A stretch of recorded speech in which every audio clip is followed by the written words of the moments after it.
Pernah nggak sih teman-teman baca satu frasa di dalam Al-Quran yang indah banget, tapi sekaligus bikin kita mikir keras? Salah satunya adalah ketika Allah berfirman bahwa Dia meniupkan ruhku ke dalam diri manusia. Nah, ini sebenarnya artinya apa ya? Yuk kita coba bedah bareng-bareng. Nah, ini dia ayatnya. Sangat kuat, sangat puitis. Allah berfirman, setelah menyempurnakan penciptaan manusia, Dia meniupkan ke dalamnya ruhku. Frasa pendek inilah yang jadi pusat dari teka-teki yang akan kita pecahkan hari ini. Dari ayat tadi, wajar banget kalau langsung muncul pertanyaan ini. Tunggu dulu, ini artinya ada sebagian dari esensi Tuhan yang secara harfiah ada di dalam diri kita, gitu. Ini kan pertanyaan yang logis banget kalau kita baca ayatnya secara literal. Tapi, apa benar pemahamannya sesederhana itu? Oke, jadi di bagian pertama ini kita akan lihat dulu nih, kenapa sih penafsiran yang serba harfiah dari ayat yang indah ini justru bisa jadi problematis. Bahkan bisa mengarah ke kesalahpahaman yang, cukup mendasar soal konsep ketuhanan itu sendiri. Kalau kita menafsirkannya secara harfiah, biasanya akan muncul beberapa gagasan. Ada yang percaya bahwa ruh kita ini beneran bagian dari zat Tuhan. Ada juga yang lebih puitis, menyebutnya sebagai percikan ilahi. Atau bahkan gagasan tentang adanya satu jiwa universal yang dibagi-bagi ke semua orang. Nah, apapun bentuknya, semua pemahaman ini punya satu masalah besar. Batas fundamental antara siapa sang pencipta dan siapa yang diciptakan jadi kabur. Terus kalau bukan begitu, gimana dong pemahaman yang benar ya? Nah, untungnya banget, para ulama kita dari zaman dulu itu udah ngasih kita semacam kunci buat ngebuka makna ayat ini. Dan kuncinya itu ternyata ada di salah satu kaidah tata bahasa Arab. Kuncinya ada di konsep yang namanya idhofah tashrif. Mungkin kedengarannya teknis ya, tapi idenya itu sebetulnya simpel dan indah banget. Gampangnya gini, ketika sesuatu disandarkan kepada Allah dalam Al-Quran, itu bukan berarti benda itu adalah bagian dari zatnya. Sama sekali bukan. Justru, itu adalah cara Allah untuk menunjukkan kemuliaan benda itu. Seolah-olah Allah bilang, yang ini spesial. Ini adalah sesuatu yang aku muliakan secara khusus. Coba deh kita bandingkan. Di satu sisi, pandangan harfiah seolah bilang jiwa itu bagian dari Tuhan. Di sisi lain, pandangan kemuliaan menegaskan bahwa jiwa adalah ciptaan Tuhan. Ciptaan yang sangat dimuliakan, tapi tetap sebuah ciptaan.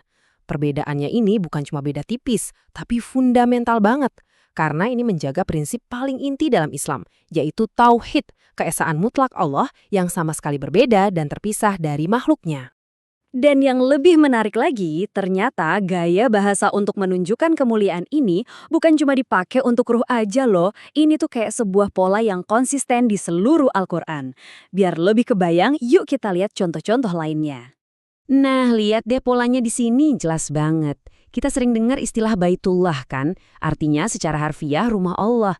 Tapi apa kita percaya Allah beneran tinggal di Ka'bah? Tentu enggak. Itu artinya rumah yang dimuliakan oleh Allah.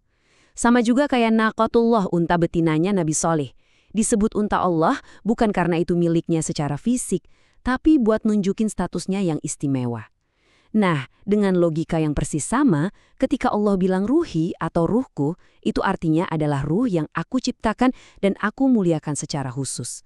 Klop kan polanya? Oke, jadi urusan frasa ruhku sudah clear ya, itu soal kemuliaan. Tapi ada satu lagi nih. Gimana dengan kata meniupkan? Apa ini proses fisik? Yuk kita coba dalami makna simbolis yang luar biasa di baliknya. Proses meniupkan ini bukan soal perpindahan zat ilahi. Bayangkan ini sebagai sebuah transisi agung. Awalnya, Adam cuma segumpal tanah liat, materi tak bernyawa. Lalu datanglah momen tiupan. Ini adalah simbol dari perintah Allah yang Maha Kuasa. Sebuah perintah yang memberi kehidupan, yang mengubah materi mati menjadi makhluk hidup yang bernyawa, berakal, dan memikul tanggung jawab. Jadi, tiupan itu adalah momen ajaib dari perintah. Jadilah yang memberi kehidupan. Dan poin ini juga penting banget buat kita pegang. Akidah Islam mengajarkan bahwa setiap ruh itu diciptakan secara khusus oleh Allah.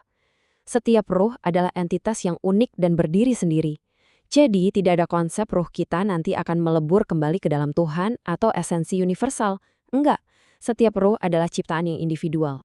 Jadi setelah kita memahami semua ini, terus apa hikmahnya buat kita? Nah, ternyata pemahaman yang benar ini justru akan membawa kita ke sebuah hubungan yang jauh lebih dalam, yang lebih khusyuk dan lebih tunduk kepada Sang Pencipta. Coba deh kita renungkan kalimat ini sejenak.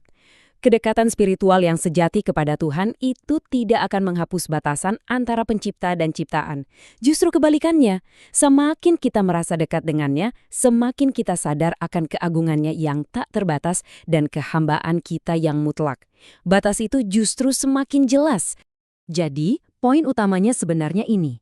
Anugerah ruh yang dimuliakan ini bukanlah undangan untuk merasa punya percikan ketuhanan. Sama sekali bukan. Sebaliknya, ini adalah sebuah pengingat akan amanah dan tanggung jawab agung yang diletakkan di pundak kita sebagai manusia. Dan ini membawa kita ke sebuah pertanyaan penutup untuk kita renungkan masing-masing. Jika kita telah dianugerahi ruh yang begitu mulia oleh Sang Pencipta, lalu tanggung jawab seperti apa yang datang bersamanya? Nah, pertanyaan itu saya tinggalkan untuk Anda pikirkan. Terima kasih sudah menyimak.